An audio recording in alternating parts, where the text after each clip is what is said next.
السلام عليكم ورحمة الله وبركاته. اللهم صل وسلم وزد وبارك على سيدنا محمد وعلى آله وصحبه أجمعين.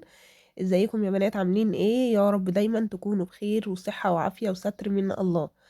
النهاردة كنت حابة أتكلم في موضوع. أنا عايزة بس ايه، حضراتكم تكتبولي في الكومنتات لو في مواضيع معينة حابين ان احنا نتكلم فيها أو يعني نناقشها.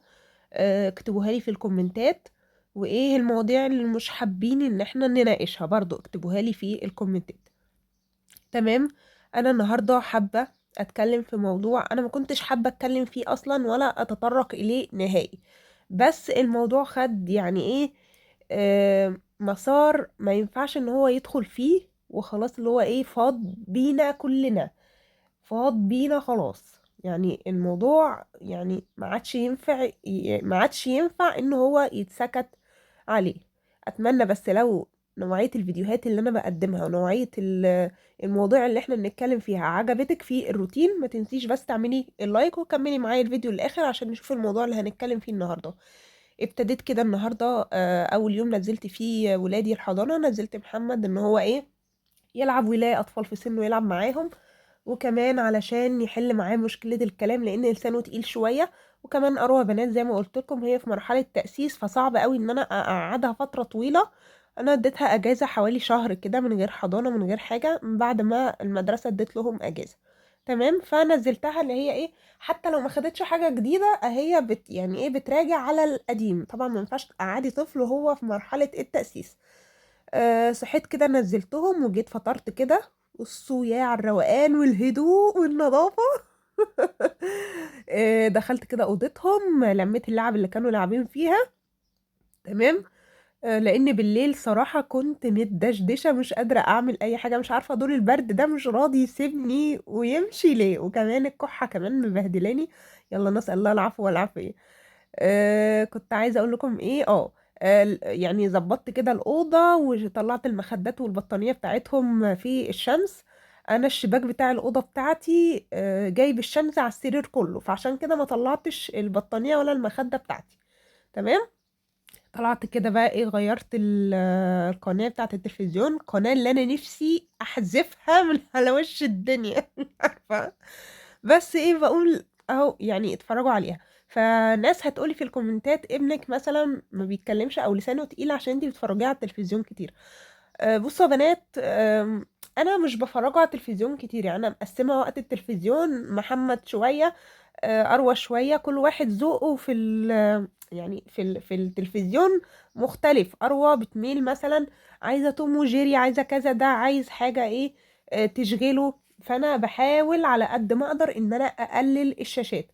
وكمان الموبايل انا يعني منعته تماما، الا مثلا لو مثلا ايه، في ايدي حاجة عايزة اعملها، في حاجة عايزة يعني مش فاضية عايزة اعمل حاجة، فبدي التليفون لأروى مثلا، خدي يا أروى مثلا ايه اتفرجي ربع ساعة وهاجي اخده منك. فاهمين قصدي يا بنات؟ فطبعا بحاول اقلل على قد ما اقدر، واحنا كمان نحاول نقلل او نمنع على قد ما نقدر. بص، هو الممنوع مرغوب، يعني انتي لو منعتي خالص هيتعلق بيه اكتر. تمام. غير كده بقى انت لما تروح عند تيتا وجدو بيعملوا لهم كل حاجة، يعني بينفذوا لهم كل حاجة، فهيدوا بقى كل اللي انت عاملاه. فانا بدلهم بس. محمد ما بدلوش التليفون غير مثلا ايه، انا قاعدة مثلا وهو بيعيط او في حاجة او تعبان او كده، بقوم مشغلة مثلا أغنية كده اللي هي بتاعت الأطفال الصغنونة دي. طبعا لازم التليفون يكون في إيدي، ما بدلهوش التليفون كده واسيبه يسرح مع نفسه، لا طبعا كده غلط. ولا مع أروى برضو، لازم عيني تبقى عليها ولازم أشوف هي بتعمل إيه بتتفرج على إيه. عايزة أقول لكم إن هم بيصدروا لنا الحاجات اللي مش تمام والحاجات اللي مش كويسة عن طريق الأغاني وعن طريق الكرتون بطريقة غير مباشرة. يلا نسأل الله العفو والعافية في الدنيا وفي الآخرة. نكمل كلامنا بقى يا بنات. زي ما قلت لكم انا طلعت البطانية بتاعت الولاد والمخدة بتاعتهم وكده علشان تتشمس، كل يوم لازم اعمل كده. وكمان قبل ما اطلعها لميت الغسيل، وكمان ايه طبقته معاكم كده. هعمل بقى الغدا. انا هعمل يا بنات عيش بلحمة اسكندراني. اللي في الكبة ده بصل، وهحط كمان فلفل وتوم. التوم اللي احنا مفرزينه مع بعض، شايفينه ابيض ازاي؟ أنا باخد منه بالشوكة كده من العلبة. بس عايزة أقول لكم حاجة بقى، بلاش العلب البلاستيك. تمام، أنا لما فرّزت معاكم فرّزت في علبة بلاستيك. بلاش العلب البلاستيك، لإن لمّا تيجي مثلًا ممكن وأنتِ من غير ما تاخدي بالِك بتحطّي الشوكة تجيبيها تخرميها، تبوّظي كل التوم اللي أنتِ عاملاه. تمام، أنا عملت معاكم العيش بلحمة قبل كده، فهنتكلم كلامنا وموضوعنا وإحنا شغالين يا بنات. وأكيد طبعًا حضراتكم شايفين الطريقة، لو في أي حاجة مش واضحة هاسيب لكم فيديو لطريقة العيش بلحمة، يعني في صندوق الوصف اللي هو السهم الصغير اللي بيبقى جنب عنوان الفيديو يا بنات. تمام. عفوا. الموضوع اللي انا عايزه اتكلم فيه النهارده انتشر قوي الفتره اللي فاتت، وانا ما كنتش حابه اتكلم فيه. موضوعي ده يا اروى اللي انت ما كنتش حابه تتكلمي فيه. الموضوع ده طلعت المفروض ان هي يوتيوبر مشهوره، وكمان شهرتها زادت من على التيك توك. الست دي كانت متجوزة واحد ومخلفة منه ولد وبنت، وبعد كده كانت ظروفها وحشة والدنيا ملخبطة معاها والدنيا ملطشة معاها. كانت بتقول ان هي يعني يتيمة الام، طلعت ما لقيتش امها، ولدها بس اللي كان بيقوم بتربيتها. تمام تمام. الست دي يعني ظروفها اتحسنت وعملت قناة على اليوتيوب، وظروفها اتحسنت، يعني اول ما مسكت قرش في ايدها زي ما بيقولوا، آم، اللي هي ايه، الفلوس غيرتها. الفلوس، سوري في الكلمة، سعرتها. فطلعت فجأة لقيناها غيرت الشقة، وفجأة لقيناها آم، حامل. هو كله أقدار من عند الله. أنا مش بتكلم في النقطة دي خالص، ولا بتكلم في أي حاجة خالص خالص خالص. أنا بس آه، يعني الست دي، كملوا معايا الكلام للآخر. الست دي طلعت بعد كده وقالت ان هي شافت ابنها الكبير. هي عندها ابن يعني تقريبا في ثانوية عامة، وعندها بنت برضو كبيرة تقريبا في اعدادية او في اولى ثانوي، ايا كان يعني. مش عايزة اتطرق للموضوع ده. هي قالت من فترة ان هي دخلت عليهم، الكلام ده من سنة ونص.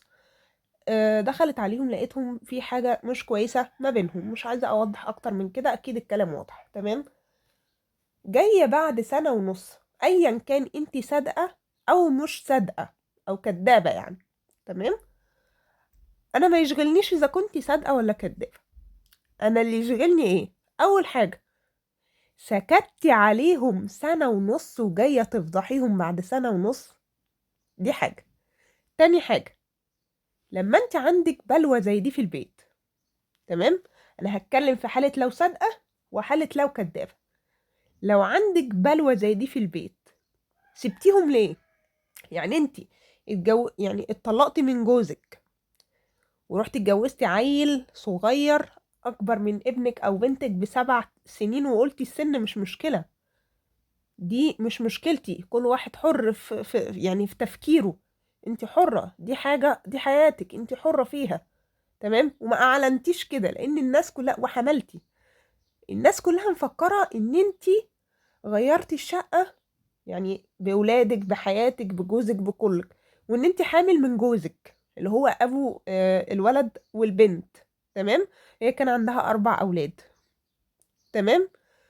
آه انت يعني عملتي ده كله في السر او مش في السر. عملتي اللي انا قلته ده، ان انت اتطلقتي بعد كده اتجوزتي بعد كده حملتي، من غير ما تقولي للناس او من غير ما تبيني للناس ان انت اتطلقتي واتجوزتي وحملتي من راجل تاني. تمام. جيتي بقى على الحاجة اللي ما ينفعش تطلع للناس، ان ما في ما بين ولادك ابنك وبنتك الكبار حاجة مش مظبوطة او حاجة مش كويسة، وجيتي وضحتيها للناس كلها. انت ده انت حتى لو الكلام اللي انت بتقوليه ده صح، ده بلوى ونصيبة المفروض ان انت تعالجيها. الام الصح لو كلامك ده صح، هنفترض ان كلامك ده صح، الام الصح اللي تقعد مع ابنها وبنتها وتشوف ايه الخلل اللي ما بينهم، تاخدهم لدكتور نفسي، تاخدهم لاستشاري علاقات اسرية. تمام. تقعد تشوف ايه الخلل اللي في بيتها، ايه اللي الدنيا، يعني طريقة تربيتك ليهم كانت ايه. مش هنتحامل عن الام. يعني في ناس هتقول لا، في ناس كتيرة قوي الأم بتربي وبتتعب وبتشقى، وفي الآخر الولاد أصلا بيبقوا تربيتهم مش كويسة. طب ماشي، مش هتكلم انا في النقطة دي. انا بتكلم في ايه؟ انا بتكلم ان انتي بتقولي الموضوع ده ان انتي اكتشفتيه من سنة ونص، جاي تفضحيهم دلوقتي ليه؟ ده غلط. هل الام اللي تطبطب وتداوي وتعالج وتداري عن الناس كلها وتعالجهم، ولا الام اللي ترميهم؟ انت كده كأنك عرتيهم لا مؤاخذة يعني، ورميتيهم في الشارع لكلاب السكك ينهشوا في لحمهم. هيعيشوا ازاي ويواجهوا المجتمع حتى لو هم غلطانين ويستاهلوا ضرب يعني الشوز يعني؟ ها؟ حتى لو هم غلطانين وعملوا كده، ليه ما عالجتيهمش؟ ليه ما قعدتيش معاهم بتفهم؟ الموضوع ده مش محتاج ان انت تكوني متعلمة تعليم عالي ولا دكتورة ولا باباهم كذا ولا كذا ولا كذا، لا، محتاج محتاج حتى لو انت ست مش متعلمة.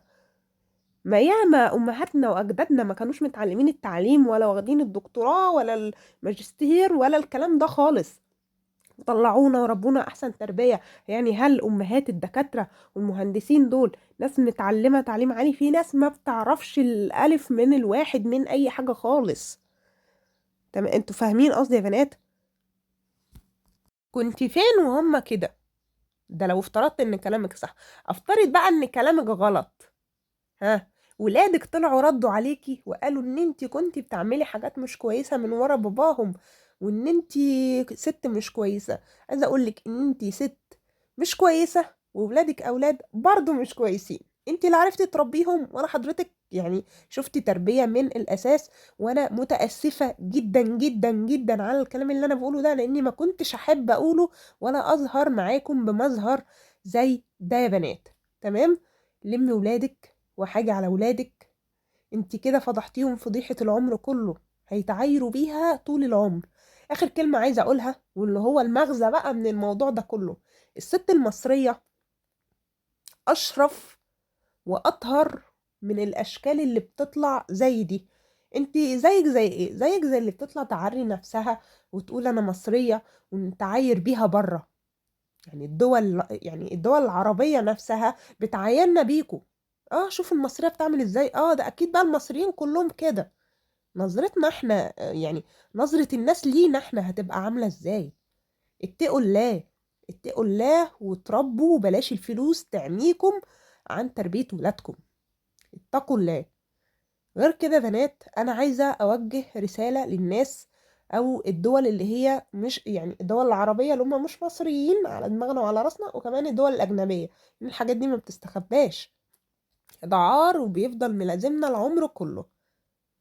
احنا مش كده. الست المصرية ست مكافحة، وست نظيفة، وست يعني زي الجنيه الذهب. ما تبصوش للاشكال دي ان هم شوف بقى الست المصرية بتعمل ايه. لا، احنا انضف واطهر من الاشكال دي. اتمنى بس يكون الكلام ما يضايقش ناس. احب اقدم معاكم بقى الاكل، وقولوا لي برضو رايكم في الموضوع ده يا بنات في الكومنتات.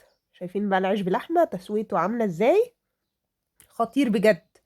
وكمان حمرت بطاطس وكمان السلطه اهي، ممكن تقدم بقى معاها مخلل.